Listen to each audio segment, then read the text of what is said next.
피가 완전 콸콸콸 계속 나오는 상황이었어요. 긴급 수혈을 받으면서 대학병원에 갔고 중환자실 가서 수술을 한 3번 정도 받고 수혈을 제가 3000cc 정도를 받았어요. 변호사님께서 최초에는 대학교에서 사범대학교로 진학하신 걸로 알고 있는데 지금 변호사님이 되셨어요. 어떤 마음으로 변호사 시험을 보게 됐는지가 궁금합니다. 로스쿨을 선택했는 가장 큰 계기는 사실 교생 실습하고 선생님이라는 어떤 직업에 대해서 많이 고민을 해봤는데 항상 아이들하고 학교라는 어떤 울타리 안에 다시 들어가는 게 답답하게 느껴졌고 로스쿨에 들어가서 법을 하면 좀 더 사회의 여러 가지 방면을 내가 더 많이 알 수 있고 내 시야가 좀 더 클 수 있지 않을까. 네. 저 스스로에 대한 발전 방향이 더 맞다고 생각하는 게 되게 네. 컸어요. 자기 개발에 대한 뜻이 있으셨네요. 네네. 그게 제일 컸던 것 같아요. 음. 실제로도 지금 그 부분에 대해서는 오히려 네.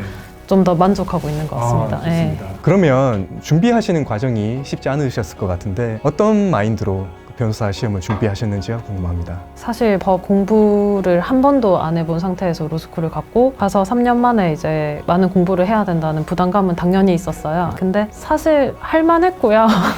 그래요?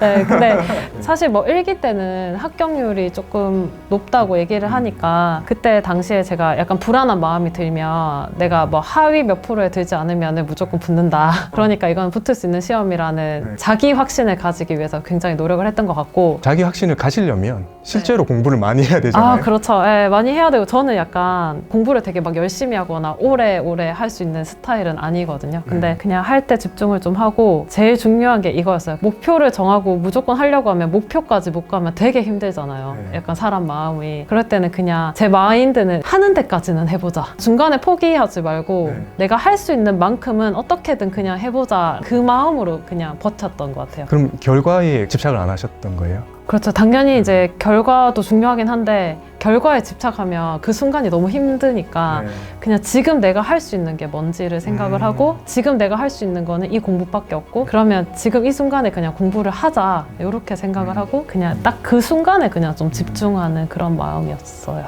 지금 주어진 것에 최선을 다하고 결과는 맡기자 이제 네네. 이런 식이었네요. 그렇게 계속 마인드 컨트롤을 하셨네요. 네, 변호사님, 그러면 변호사님이 인생에서 가장 몰입했던 순간은 언제였나요? 몰입했던 순간순간들이 좀 있긴 있어요. 네. 그러니까 예를 들면 대학교를 다니면서 갑자기 로스쿨을 준비하게 됐을 때 그 순간 정말 너무 갑자기 내려진 결정이었고 그냥 한번 해보자는 생각이 들었는데 임용 공부도 완전 손을 놓을 수 없어가지고 네. 하고 이렇게 했는데 그때는 이상하게 그게 너무 재밌었어요. 3, 4개월 정도를 거의 진짜 눈만 뜨면 공부하는 게 너무 재밌는 거예요. 그때 그랬었고 변호사가 돼서는 제가 고용노동부에 있다가 통상임금 판결이 나오면서 이거를 해야겠다라는 생각이 들었어요. 판결에 관련돼서 소송을 할 수도 있지만 임금 체계 컨설팅 사업 같은 걸 할 수도 있겠다라는 생각이 들어서 저 혼자 이제 사업 아이템을 구상을 했었어요.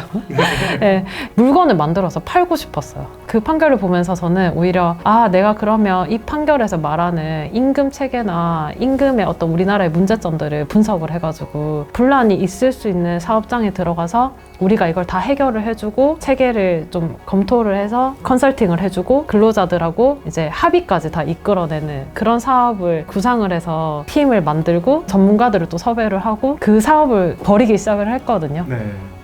되게 웃기게 그때 제가 임신 중이었어요. 근데 그 사업을 되게 크게 벌이고 교육 프로그램을 우선 열어서 사업주들을 다 초빙을 해서 또 교육을 해서 컨설팅 의향서를 받고 약간 이런 식으로 이제 사업을 시작을 했었거든요. 하루하루가 너무 재밌었어요. 정말 너무 재밌고 너무 열심히 하고 싶고 그때는 임신이 처음이니까 아기를 낳고 나면 더 많이 이 일을 할 수 있을 줄 알았는데 태어나는 순간 아무 일도 못 하는 거예요. 사업은 다른 분한테 넘기고 바로 아기 낳고 대구로 오면서 다른 변호사님이 이제 통상임금 관련된 팀을 또 꾸리고 있었거든요. 그 팀에 좀 와달라고 해서 큰 소송을 또 다행히 맡게 됐는데 밤에도 막 상대방 변호사가 서면 내면 다시 그날 밤에 출근을 하고 계속 일을 했었어요. 그때는 정말 한 사건에 너무 몰입해서 계속 하다 보니까 힘든 줄도 모르겠고 다른 생각이 전혀 하나도 안 들고 지금 다시 그때 제가 쓴 서면을 봐도 이 정도 퀄리티를 내가 어떻게 썼지?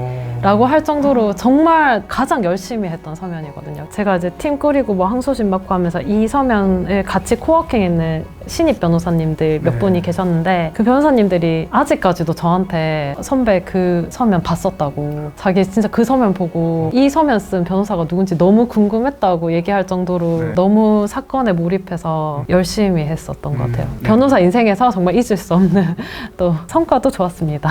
변호사님께 사실은 기분이 좋은 상태로 전화 오는 의뢰인은 없을 것 같거든요. 그러니까 모두가 멘탈이 나간 상태에서 전화가 올 것 같은데 어떻게 그분들을 대하는지, 쓰시는 문장이 있는지 궁금합니다. 이미 이제 소송이 시작되거나 네. 법률적인 문제가 생겨서 오시잖아요. 그렇죠. 그러면 우선 좀 감정을 가라앉히시고 네. 본인 인생에서 이거 그냥 해결하셔야 되는 일종의 절차다. 우리가 그냥 동사무소 가서 서류를 떼고 이런 절차처럼 네. 똑같이 생각하시라고. 어. 이거 어차피 겪어야 될 일이 지금 나한테 다가왔고, 그러면 지금부터 그냥 저랑 같이 하시면 된다. 제가 그거 스트레스 다 받고 제가 알아서 해결할 테니까 저 따라오시라고 그냥. 근데 제발 제 연락 잘 받으시고 제가 시키는 것만 좀 잘 해주셨으면 좋겠다. 이렇게 얘기를 해요. 그냥 계셔도 힘들잖아요. 네. 그러니까 생각하지 마시고 그냥 일반적인 행정 절차로 그냥 생각하시라고. 그렇게 생각하셔야지 이 긴 소송에서 본인 멘탈을 관리하면서 갈 수 있다. 네. 이렇게 얘기를 드려요. 그러다 보니까 이제 의뢰인들은 본인 변호사가 또 연락이 안 되면 굉장히 초조해하죠. 갑자기 막 초조해지고 또 되게 막 그러신 분들이 있어요. 제가 둘째를 낳았을 때 둘째 낳는 날까지 일을 했거든요. 출근을 했다가 혼자 이제 퇴근을 해서 짐 싸서 7시에 제가 차를 몰고 애를 낳으러 갔어요.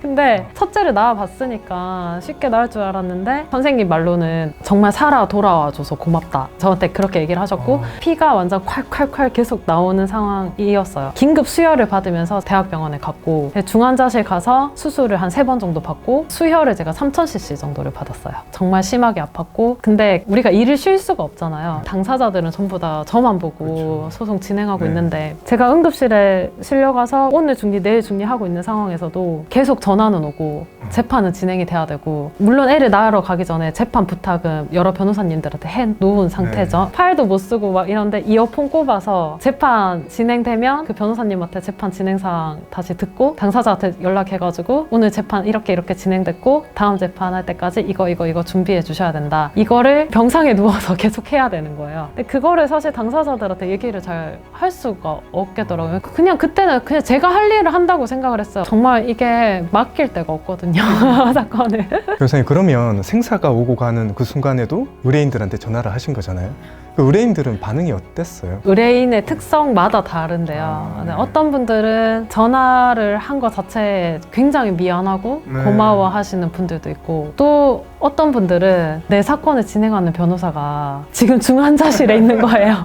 그러면 내 사건이 혹시라도 진행이 조금 덜 될 수 있을까 봐 티는 안 내지만 약간 뉘앙스를 풍기시는 분도 있죠. 대부분의 분들은 걱정 많이 해주시고 네. 고마워하셨죠. 책임감이 강한 변호사로서 이미지가 이렇게 생기는 것 같기도 하네요.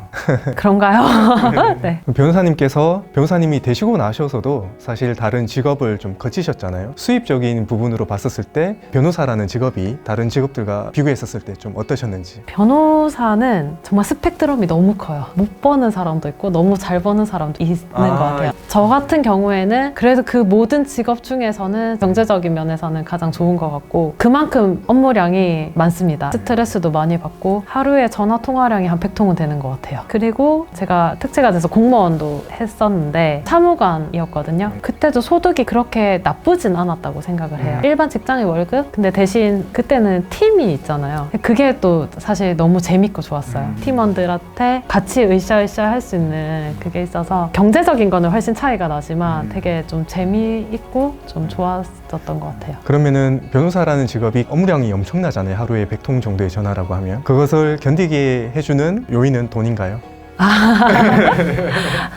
아니요, 근데 진짜 돈만 생각하면 못 버틸 것 같아요. 저는 소송 끝나고 나서 당사자분들이 정말 진심을 담아서 편지에 거의 준하는 문자 같은 걸 보내주세요. 그걸 보면 진짜 너무 보람되고 인생의 은인이다. 네. 변호사님 없었으면 못 버틸 순간들이 많았다. 결과가 안 좋은 분들도 정말 그 시간을 그냥 같이 해준 것만으로도 너무 고마워하시는 분들이 있어요. 그런 거를 받으면 진짜 힘이 나요. 그럼 변호사님께서는 사실 PD가 꿈인 적도 있으셨고 여러 가지 꿈이 있으셨는데 결국에는 지금 꿈을 찾으셨잖아요. 그런데 마찬가지로 변호사님처럼 좀 자기 꿈을 몰라서 힘들어하는 사람들이 있을 것 같거든요. 어떻게 하면 자기 자신에 대해서 좀 잘 알 수 있을까요? 저는 그냥 해보라고 얘기하고 싶어요. 하고 싶은 건 전 진짜 다 해봤어요. 내가 돈 모아서 해보든 진짜 대학 다닐 때 아르바이트랑 뭐 과외랑 정말 열심히 해서 정말 열심히 벌었거든요. 그 돈 모아서 회사에도 지원도 되게 많이 해봤었고 인턴도 가보고 방송 아카데미도 가봤기 때문에 이거는 내가 해서 성공을 절대 못하겠구나라는